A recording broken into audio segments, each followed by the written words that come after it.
All right, it's time for us to talk about the tech space. And by tech space, I mean mostly the PC tech space. That's what we kind of focus on here on this channel. And specifically, we're going to talk about the state of prices and what things are looking like ahead. How things are going for Nvidia, Intel, AMD, and what should you really be focused on when it comes to going into possibly buying some of the new technologies that are coming out literally in just a few months here for all of these companies.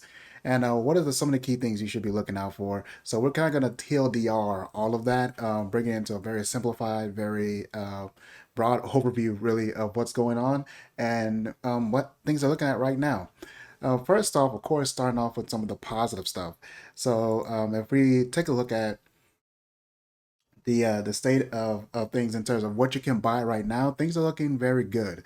And that is, as far as availability is concerned, we no longer have queues anymore. We can just go to AMD and you can see that you can directly buy things.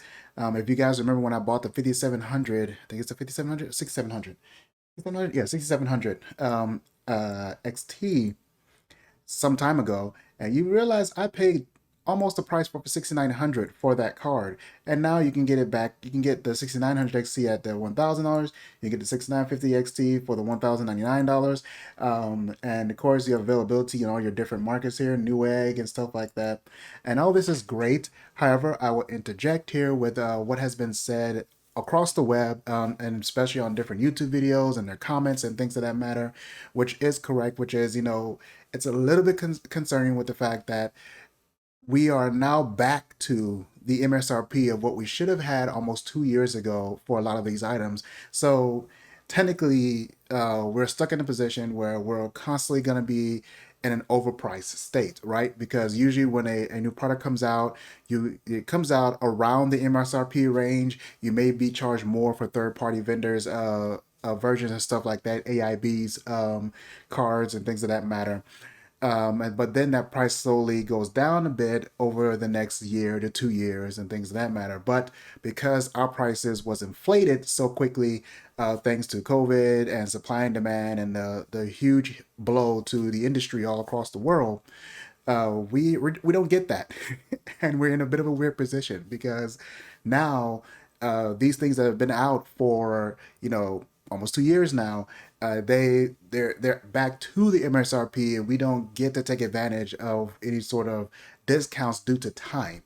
However, there will be discounts due to new product now that is coming out in the next few months. We talked about a little bit earlier this year, and now that time is like right around the corner for us.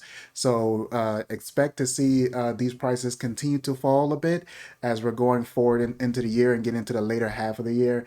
Of course, look out for the Black Friday and Cyber Monday deals, which I deem to be more important, or at least better than Prime Day.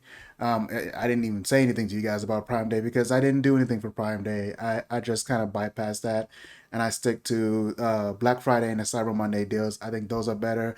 Those are wide scope. Those are for what a lot more stores, a lot more websites, a lot of sites that you actually shop at and stuff like that beyond Amazon will partake in the Black Friday and Cyber Monday deals. So it's overall better deals for everybody except for whatever the heck Amazon gives you. And of course, they put on their stupid lightning deals, which you have to stay up around the clock in order to take advantage of, which I don't care for, as is. However, getting into what you should be looking out for if you're going for any sort of the new things, well, something you don't have to think about at all is Intel's GPU lineup, unfortunately. And I'm still in the mindset that I really want this to work for Intel. I want a third contender in the GPU space, but it looks like we're just not going to have it anytime soon. Intel will remain a contender in terms of the laptop space. They have some GPUs there, but it's not going to be anything like we were hoping for. Essentially, it's still going to be an AMD Nvidia game as far as GPUs are concerned. Intel Arc has some issues that were exposed across various videos on YouTube. I encourage you to look them up if you want to take a look at what's going on out there. And it's fortunately the issues seem to be deeper onto the hardware level instead of just software. And when it gets into that kind of problems, you're pretty much dead in the water for your entire lineup at that point. When you know you have to pull back and you have to go back all the way back to the hardware level and start making revisions there, those things take time, and you cannot just flip a switch. You cannot just do it in a month. It usually takes around 3, 4, potentially even 6+ months to make hardware revisions like that, no matter what device that you're working on, especially if you're a company like Intel, with a much international scope like that. It takes a lot of time. So it's just a real shame. I really wanted more out of Intel this year. I really wanted the GPU lineup to work, but we'll just have to settle for new CPUs. And we're definitely going to have a lot of that going on. So we have AMD with their 7000 series. And if you guys are wondering, should I go with Intel or should I go with AMD in terms of CPU space, I will sum that up for you right now, which is it has not changed. If you are someone who is primarily for gaming, I'm almost certain that Intel is probably going to be excelling in games just like they have before when it comes to their CPUs, and they always do the high frequency. They look to be doing the exact same thing this year. AMD, however, is doing some very interesting things, as in the fact that they are, of course, bringing out a whole new lineup with new hardware on all that. In other words, you need a new motherboard. You're going to be sticking to DDR5. I believe AMD has stated that they are not going to be supporting DDR4 on their new CPUs, which is understood, considering that the price for DDR5 is coming down as we speak. So this is not going to be as big a deal as we thought it would be in the beginning. So yeah, you're gonna have to deal with that. But at the same time, like I say, if you're already for AMD, then be excited. AMD is gonna come out swinging. They're gonna have new CPUs, new GPUs. It's gonna be a pretty awesome time. If you're excited about that, don't forget that you can absolutely take advantage of just buying from the older or previous generations. There's gonna be some good deals there. If you're for Intel, then be excited, but obviously you're going to be a little bit bummed at the fact that you won't be able to do a complete Intel rig, minus the motherboard, of having both CPU and GPU be Intel. That was going to be very interesting. I was looking forward to seeing a bunch of new computer builds built like that, and seeing what their numbers are going to be, what their benchmarks going to be. Not going to have that this year, but you will still have new CPUs to take advantage of. So, hey, be excited for that if you're actually going to purchase any of those things. Also be excited if you're for AMD. AMD is gonna have has been working on their software. They've been talking about noise suppression, and if you guys know where that came from, Nvidia already has a very good noise suppressing software. I forgot the name. I'll probably put on the screen or something for this video. And yeah, it's amazing actually what Nvidia can do with their AI technology and noise suppression. AMD is going to do the same thing. However, obviously AMD is just getting into this kind of technology, so it's not going to be as good as Nvidia.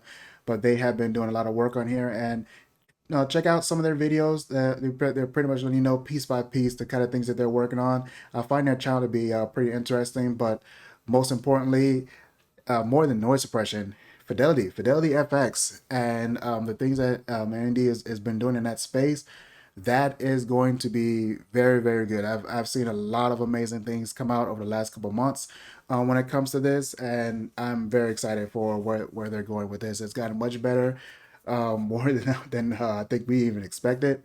I talked about this a little bit on my last video as well, so that's why I find it important to reiterate. Fidelity FX is going to be mind blowing as we go forward. Looking here at Tom's Hardware, which is just giving us a sort of a quick recap here. I'm gonna put links to all these articles. So here's Intel Raptor Lake release dates or potential release dates, and then AMD's Ryzen 7000 series, and some differences between them. And actually, one thing that I'm seeing right here, which I kind of want to hit on for the GPU, and when it comes to GPUs, and I believe I'm gonna switch over here. Nvidia has they're expected to release just one card possibly this year, and it's gonna be their top dog RTX 4000.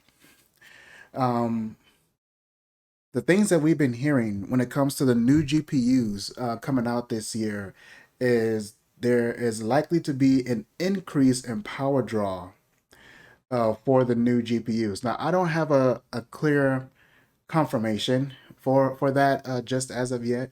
I'm hoping that's not exactly the case, or I'm hoping it's not as bad as people are claiming it will be after I've seen a bunch number of YouTube videos.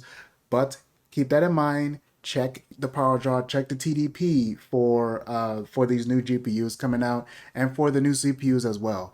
Make sure that your power supplies are adequate to handle whatever it is you're aiming for. If you're aiming for the high end, definitely make sure your power supply is adequate for that. It seems like having just an 800 watt or even a 900 watt power supply might not be good enough for a lot of this new high-end hardware coming out. We seem to have gone in reverse and we're going back up in terms of power draw.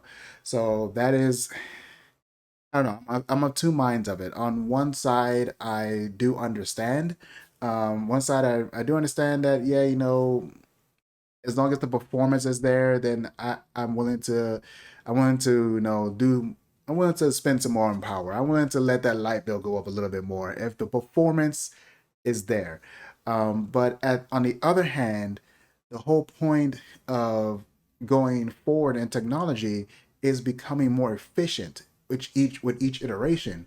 So a lot of people were excited about the fact that we are actually going down in power for quite a little bit across the range. We were using less power to get more performance, and yeah, I don't know if that's going to be the case going into 2023, but we will see, and we will see very soon. And that is kind of where I'm going to leave it. And of course, but just a reminder of what I've been saying before, what I said on my last video when I was telling you guys, hey, I upgraded to an aim to a 5900X. And a lot of you guys were in the comments telling me how you guys have upgrade or how you guys plan to upgrade. Thank you so much for your comments on that and for your support on that video. And I just want to reiterate the same thing here. If you feel like making that upgrade and the price is right for you, make the upgrade. There's no real reason to wait for this new generation of hardware to come out, because this new generation of hardware, even though it looks great, no matter whether you're going with AMD or Intel, you're gonna need a new motherboard. You're gonna need new memory. You're gonna need, and then you're gonna need the actual part you're going for, which is the new CPU and all that. Unless you're upgrading the GPU, you're gonna need more than what you're aiming for just to make that upgrade. It's gonna be quite expensive. Not to mention, you're gonna have to deal with scalpers. You're gonna have to deal with potential inventory issues. Both AMD and Nvidia and Intel all saying that the inventory shouldn't be as bad. Sorry, it shouldn't be as bad as it was before, but I would not put any faith in that. I would not put any faith in that. Fighting with bots is very difficult. So just be prepared for all that if you're actually trying to get new hardware, or if you're like me, I'm not jumping into this new generation immediately. That's not happening. I'm very more than I'm happy with what I have right now. I'm happy with what we're pumping out on the previous generation or current generation, I guess if you can say. Um, and those prices, like I said, are coming down. So I'm gonna hang around on this platform for quite a little bit. Moving into late next year, might be the time that I will finally go ahead and jump onto the next platform that's coming out very soon. And hopefully by that time, they have worked out a lot of the bugs and all that kind of stuff, because you have to know there's going to be some driver and BIOS issues when these new hardware comes out. It happens every single time. I have no reason to doubt that it will happen this year again. And you're going to see a lot of reviewers are going to be pissed off when they have to go and review this stuff, run through all their benchmarks and testing, and have to deal with all these issues that they keep having to deal with every single time it's going to happen. So be prepared to deal with it yourself if you're going to jump in and be a new buyer or be someone who's on the bleeding edge. Be prepared to deal with those issues. All right, that's it. That's kind of my recap and just my little announcement to kind of get in your heads before all the deals and sales and advertisement and everything starts hitting you in just a couple months here. All right, you guys have a good one. I see you. Bye.